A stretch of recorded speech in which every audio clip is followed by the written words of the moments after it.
Good morning friends. कल से आगे बढ़ते हुए जैसे कि कल की जो चर्चा थी हमारी वो इस बात को लेके थी कि एग्ज़ाम की तैयारी कैसे करें।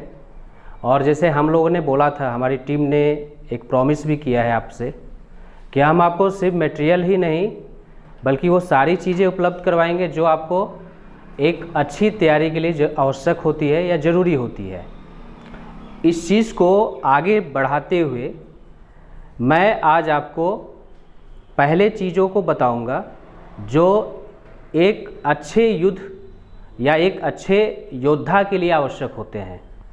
जब एक स्टूडेंट किसी भी कंपटीशन की तैयारी करता है तो उसे क्या चाहिए और उन चीज़ों को वो कहाँ से ले सकता है, साथ ही साथ उनकी तैयारी किस स्तर से होनी चाहिए, किन बुक्स को चूज करें, कहाँ वो अवेलेबल है।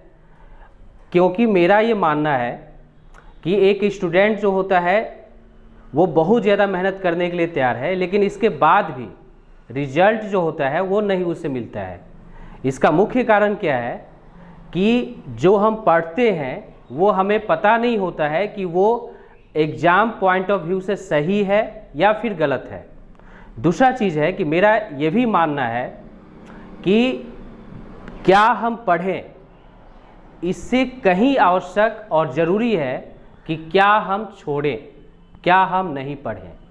ये बहुत ज़रूरी है क्योंकि जनरली ये देखा जाता है कि हम सारी चीज़ों को पढ़ना चाहते हैं, चाहे वो किसी भी सब्जेक्ट का सिलेबस हो। फॉर एग्ज़ाम्पल अगर हिस्ट्री उठा लें तो हिस्ट्री में हम मॉडर्न हिस्ट्री पढ़ें, एंशियंट या मध्यकालीन भारत को ले लें, तो अब स्टूडेंट जो है उसके पास अगर मटेरियल अवेलेबल है तो सारे मटेरियल को एक साथ पढ़ना चाहता है। लेकिन अगर आप थोड़ा सा इस पर फोकस करें तो आपको पता चलेगा कि मॉडर्न हिस्ट्री से सवाल ज़्यादा पूछे जाते हैं कंपटीशन में। यहाँ पर एक चीज़ और भी मैं क्लियर कर देना चाहता हूँ कि अगर हम किसी टॉपिक को ही लेते हैं, जैसे मॉडर्न हिस्ट्री को ही लिए और मॉडर्न हिस्ट्री के टॉपिक वाइज हम जाएँ, जैसे गांधीयन एरा या गांधी से संबंधित बहुत सारे जो आंदोलन थे, तो उन आंदोलन से जो क्वेश्चन होते हैं वो ज़्यादातर आते हैं। तो अब ये बहुत ज़रूरी हो जाता है कि स्टूडेंट के लिए कि वो सारी चीज़ों को रिसर्च करे, समझे और देन अपनी तैयारी को आगे बढ़ाए, तभी वो एक सफल कैंडिडेट के रूप में कॉम्पिटिट कर सकता है। अन्यथा असफलताएं तो वैसे भी आपको मिलती ही हैं। अब इन चीज़ों को थोड़ा सा विस्तार पूर्वक मैं समझाना चाहूँगा आपको। जैसे पहला क्वेश्चन दिमाग में उठता है कि हम किन बुक्स को पढ़ें, मीन्स व्हाई, हाउ और व्हेन। ये जनरली स्टूडेंट के दिमाग में उठने वाले क्वेश्चंस हैं, जिसका जवाब जो है मैं आपको विस्तार पूर्वक यहाँ देना चाहता हूँ। जहाँ तक मैं मानता हूँ कि अगर बुक्स की अगर बात है तो किसी भी कंपटीशन की कोई भी तैयारी आप कर रहे हैं, चाहे वो रेलवे हो, एसएससी हो या फिर हायर कंपटीशन हो, यूपीएससी हो, स्टेट पीसीएस सर्विसेज हो, ये सारे के लिए मेरा ये हार्डली मानना है कि आपको 6 to 12th एनसीईआरटी पढ़ना ज़रूरी है। एनसीईआरटी की बुक्स जो है अगर आपके पास अवेलेबल है और नहीं है तो बिल्कुल उसको व्यवस्थित कीजिए, मार्केट से लीजिए, और हैं अगर तो 6 to 12th जो है वो ज़रूर पढ़िए। एनसीईआरटी बुक्स जो होता है वो एक तरह से फाउंडेशन क्रिएट करता है, एक नींव तैयार करता है आपका, जो आने वाले समय में आपको काफ़ी मदद करता है।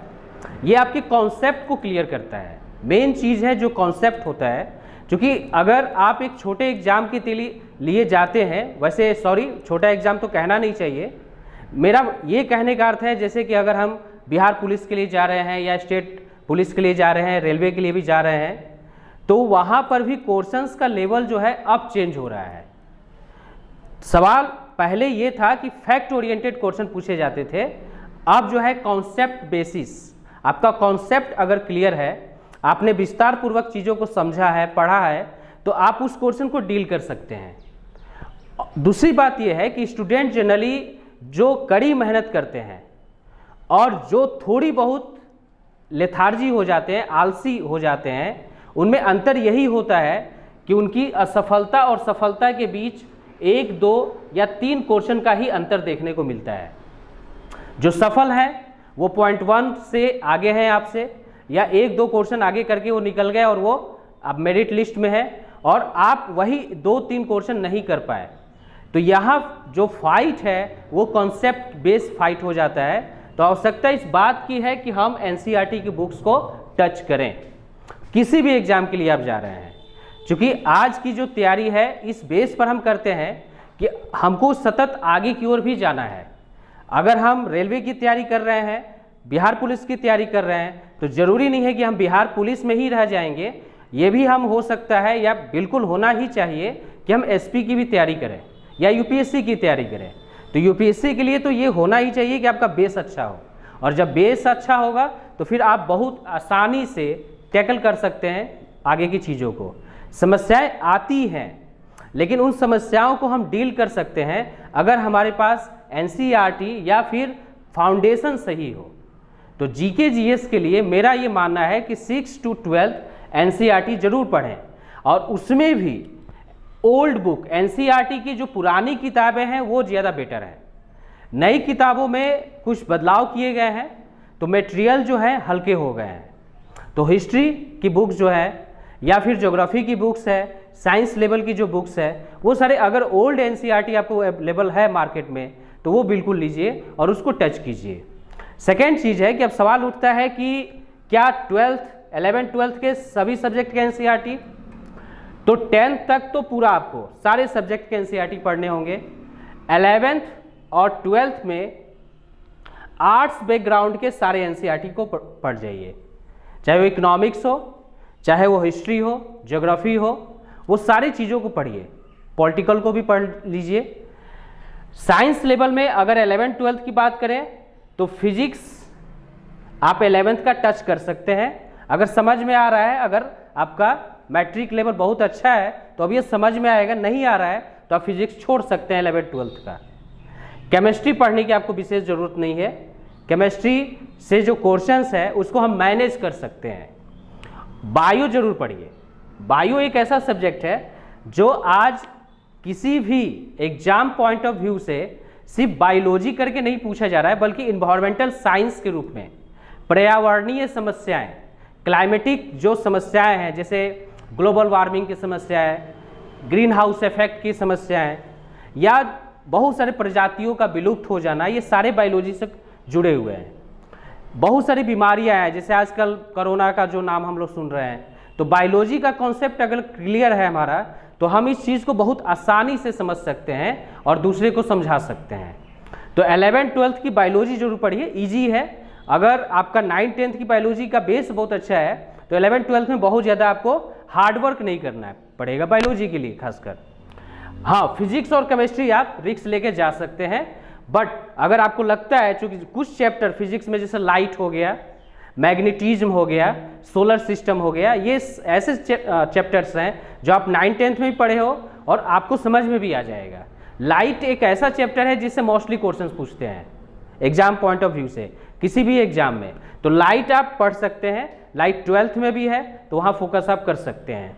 सोलर सिस्टम एक ऐसा चैप्टर है जो आपको 9th 10th में पढ़ना है, केमिस्ट्री में पढ़ना है, बायो में भी पढ़ना है और फिजिक्स में भी पढ़ना है। तो एक इन्वायरमेंटल कॉन्सेप्ट भी आपका क्लियर हो जाएगा और जीके जीएस के रूप में भी एक काम करता है।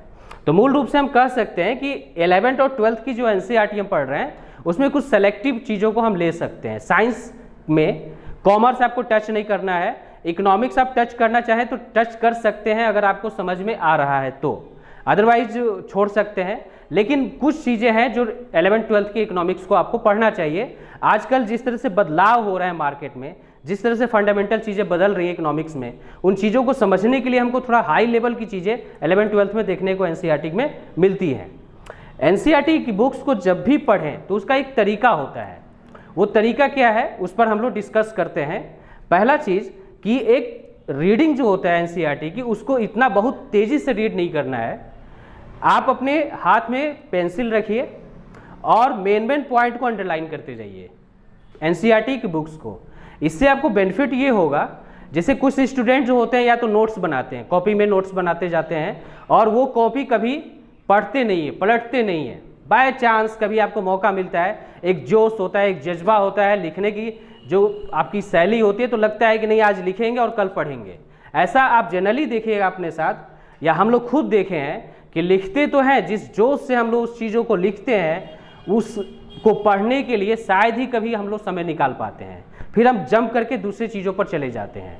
तो आवश्यकता इस बात की है कि एनसीईआरटी की बुक्स को पेंसिल से अंडरलाइन करके हम लोग रीड करें और उसको रिवीजन करें। चैप्टर्स को कम से कम 3-4 बार रिवीजन करें और उस रिवीजन प्रोसेस में हम ये ध्यान दें कि मूल रूप से चीज़ें जो आ रही है हमारी सामने वो अपने आप में एक नई है, तो उन चीज़ों को समझने का प्रयास करें। जनरली ये देखा जाता है कि एक बार रीड करने से बहुत सारे कॉन्सेप्ट क्लियर नहीं होते हैं, या आप खुद रीड करके देखिएगा 6, 7, 8, 9, 10th की एनसीईआरटी आपने रीड किया होगा, आप पास आउट हैं, आपको अच्छे मार्क्स आए होंगे, लेकिन हो सकता है जब आप उसको रीड करें तो आपको पता चलेगा कि बहुत सारी नई कॉन्सेप्ट आपके क्लियर हो रहे हैं। जनरली ये देखा जाता है कि आजकल स्टूडेंट में साइंस स्ट्रीम को लेकर एक रन है, एक दौड़ है, और उसके कारण क्या है, साइंस के स्टूडेंट का आर्ट्स सब्जेक्ट खराब हो जाता है। और जनरली ये भी देखा जाता है कि आर्ट्स का स्टूडेंट जो है वो अच्छे कंपटीशन की तैयारी करके कॉम्पिटिट करता है अपने चीज़ों को। तो इन चीज़ों को भी समझने की ज़रूरत है, मतलब एक बैलेंस हो। 10th लेवल तक जो बैलेंस हम बना के रखना चाहते थे वो बिगड़ता जाता है एक एज ए स्टूडेंट के रूप में। तो मेरा ये मानना है कि अगर एनसीईआरटी अगर हम कर रहे हैं, एनसीईआरटी अगर नहीं हो, सवाल ये भी उठता है कि एनसीईआरटी अवेलेबल नहीं है, तब हम क्या कर सकते हैं। तो इसका भी एक आपके पास समाधान है। जो स्टेट टेक्स्ट बुक होते हैं, जैसे बिहार स्टेट टेक्स्ट बुक जो है, बिहार बेस जो किताबें हैं जो बिहार स्कूल में चल रहे हैं, बिहार गवर्नमेंट के स्कूल में, तो भी एनसीईआरटी बेस किताबें हैं, उसको भी आप प्रयोग में ला सकते हैं। यूपी में भी है तो सेम वही चीज़ है, एनसीईआरटी बेस सिलेबस को फॉलो करते हैं। या फिर कुछ प्राइवेट पब्लिकेशन है जिनकी किताबें बहुत अच्छी आ रही हैं, वो एनसीईआरटी बेस अगर किताबें दे रहे हैं तो उनमें नॉलेज लेवल हाई होता है, एमसीक्यू क्वेश्चंस होता है जो कंपटीशन पॉइंट ऑफ व्यू से होता है, शॉर्ट क्वेश्चंस होते हैं, लॉन्ग क्वेश्चंस होते हैं जो डिवाइड करके बच्चों को समझाने का प्रयास करते हैं। मैप वर्किंग उनकी बहुत अच्छी होती है। तो मतलब नए सिलेबस को फोकस करते हैं और नए तरीके से, जिससे कि अच्छी लर्निंग हो सके। एक बच्चा किस तरह से बहुत तेज़ी से सीखेगा, अगर उन चीज़ों को ही हम फॉलो करें तो हमारा कंपटीशन जो होता है वो बहुत इजी वे में हम कॉम्पिटिट कर सकते हैं। उसके लिए बहुत ज़्यादा हार्डवर्क की हमको ज़रूरत नहीं होती है। लेकिन हाँ, प्रॉब्लम कहाँ होता है कि हम बुक्स से काफ़ी दूर होते हैं और बेसिक कॉन्सेप्ट हमारा क्लियर नहीं हो पाता है। दूसरी चीज़ें मैं फोकस करना चाहूँगा कि किसी भी विद्यार्थी के लिए ये सोच के चलना कि उसके पास कुछ किताबें हैं गाइड के रूप में और वो उन गाइड को पढ़ के अपने चीज़ों को आगे निकाल सकता है, ऐसा नहीं होता है। आज के समय में तो ये सारी चीज़ें अब धरी की धरी रह जाती हैं। लूसेंट या और भी बहुत सारी चीज़ें खासकर आज एक ग्रंथ के रूप में समझे जाते हैं स्टूडेंट के लिए, लेकिन अब वो चीज़ें बदली हैं क्योंकि कंपटीशन काफ़ी टफ हुआ है समय के अनुसार। और पहले जो चीज़ें थी, अब उन चीज़ों को देखने का जो संस्थाएँ हैं जो कंडक्ट करवाती हैं एग्ज़ाम, वो संस्थाएं भी अपनी सोच को बदली हैं। उनको भी लगता है कि क्वेश्चंस हम कहाँ से उठा के लाएं। तो अब ये ऐसा थोड़े है कि वो लूसेंट या कोई ऐसे प्राइवेट बुक्स को उठाए और उससे क्वेश्चंस को छाप लेते होंगे, ऐसा कभी नहीं होता है। अब उसी सोच को आगे बढ़ाएं अगर हम, तो बेसिक चीज़ है कि अगर हमने फंडामेंटल बुक्स पढ़ा है तो वो क्वेश्चंस जाएगा ही जाएगा नहीं हमारे लिए।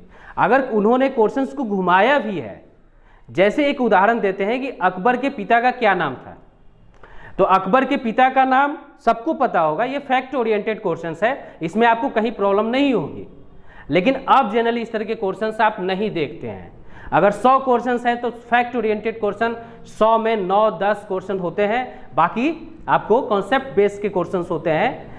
अब अगर पूछेगा इसी क्वेश्चन को कि अकबर के फादर कौन थे, तो हेरारिकल मुगल सल्तनत काल का हो सकता है कि आपको हेरारिकल पूछे, 3-4 बादशाहों का नाम दे दे और उनका बोले कि इनको एक इनको समकालीन अरेंजमेंट में लेके आइए, इनको सजाइए, इनके समय के अनुसार सजाइए। दूसरी चीज़ है कि ये भी पूछ सकता है कि वैसा बादशाह जो मूल रूप से सीढ़ियों से लुढ़क कर, लाइब्रेरी की सीढ़ियों से लुढ़क कर गिर गया और मर गया, वैसे बादशाह का नाम बताइए। तो ये सारी चीज़ें जो है जब तक आपका कॉन्सेप्ट क्लियर नहीं होगा वो बिल्कुल आप कर नहीं सकते हैं। तो हुमायूं को पढ़ना ही पड़ेगा आपको, और यही चीज़ है जो एनसीईआरटी में आपको क्लियर होती हैं। एनसीईआरटी की कुछ लाइंस तो हूबहू कंपटीशन में उठा के रख दी जाती है, सिर्फ आपको कॉन्सेप्ट क्लियर नहीं करेगा बल्कि एनसीईआरटी आर्गुमेंटेटिव बनाता है।